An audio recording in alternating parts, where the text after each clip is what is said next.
Hi, this is Scott Garibay, and today I'm going to be talking about Cobblepot from Batman, the 2004 series, and how this series really does a fantastic job of delivering the Penguin. So, just want to talk about this real quick. So, the Penguin has been depicted in many different Batman projects, in the comic books and on television, and I think he's an incredibly difficult villain to get right, because he's really hard to sell to people, right?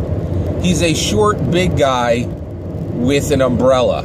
That does not scream villainy. That does not scream dangerous. That does not scream cool, right? It just doesn't. And so he's always been a challenge being in Batman's rogue gallery, and a lot of times he is played for laughs, right? And so one of the things I thought was really interesting in the way that the Batman 2004 series approached Cobblepot, Oswald Cobblepot, who is the Penguin. I think they did it pitch perfect. It really is fantastic. So one, let's talk about the elephant in the room, no pun intended. The fact that he's big. So when I say he's big, I mean he has more pounds on him than his frame is designed to support, right? So this is a challenge, and it's a big no-no within Hollywood. You almost never see anybody carrying more pounds than they need. It's pretty rare. The only exception are comedic, are comedies, comic relief, right? So that's a one corner that Hollywood allows for it, right? So, one of the things I really liked about Oswald Cobblepot, the Penguin, as depicted on Batman 2004 series, is he is very capable of fighting. So there are many scenes of him fighting. There's more than one scene of Oswald Cobblepot fighting toe-to-toe. I'm talking blow for blow with Batman on a roof in the rain, right? Like that is really high-end combat skills. And Oswald Cobblepot's got him. He's quick, he can move, but because he's big, he can't do it for long, right? And so he can do these short bursts of energy and go toe-to-toe with Batman for a very short period of time. But because Oswald Cobblepot is so smart, he times it so that he can use his energy the best way possible. And then as soon as he gets to the point where he's tired or he really doesn't have much left in him, he'll just jet off on his rocket umbrella or and escape, right? Which is really it's extremely well done. I really like the way they handled that. So rather than saying, okay, well, he has these goons and his goons always do his fighting, they actually allow Oswald Cobblepot to actually be capable in combat in short bursts, and then they allow his intelligence to time those short bursts so that they're of optimal usefulness to him, which is really cool, right?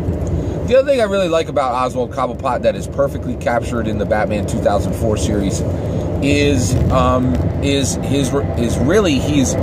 think he's a reverse Wayne, right? He's actually, so he is from a rich family, but all of the Cobblepot money was lost. Okay, so he comes from rich stock, but he doesn't still have all that wealth.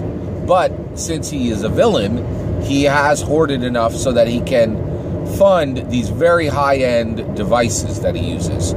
So specifically his umbrellas. His umbrellas are machine guns. They're spear launchers. They are. He has penguin-shaped bombs. He has. There's a rocket umbrella. He has one umbrella that has a chain that goes around the handle, and that can be used almost like Batman's. Like the bat grapple, right? Which his equipment is right on point. Which really, in order to fight the Batman without superpowers, you're going to need that, right? The other thing is, they really did an excellent job of just really fleshing him out as a character. Another part that they did with him is in the Batman 2004 series, he has the Kabuki twins, and the Kabuki twins are fascinating. They are really, really well done. So almost all of Batman's opponents have goons, right? These low-paid henchmen, which are easily replaceable. You would figure that he will, that these villains will replace them between each job if they're injured or if they're even killed. Although this show is really careful and never show killing on screen, and they even limit killing at all. I'm not sure anybody died in the show at all. So, and what's really cool is the way they put a lot of action in this show without really showing blood or killing, which really is a lot like Dunkirk. So the Batman 2004 series shares a lot with Christopher Nolan's Dunkirk. Really interesting. So the Kabuki twins are Oswald Cobblepot's goons, right? Now, they're fascinating because they wear masks and they're covered from head to toe. And they have blades on their hands, okay? So, and also Oswald Cobblepot introduces them by saying that he had went to the Orient to get them, right? And so they're with him all the time throughout the series. And they really are exceptionally well matched, but they're also like, what do they have to do with being with a penguin, right? They don't have much to do.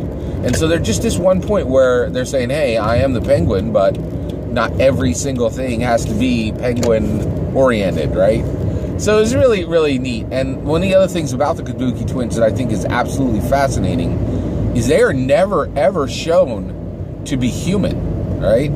So they could be robots, or they could be something even stranger, like, not alien, whatever. They're really unusual.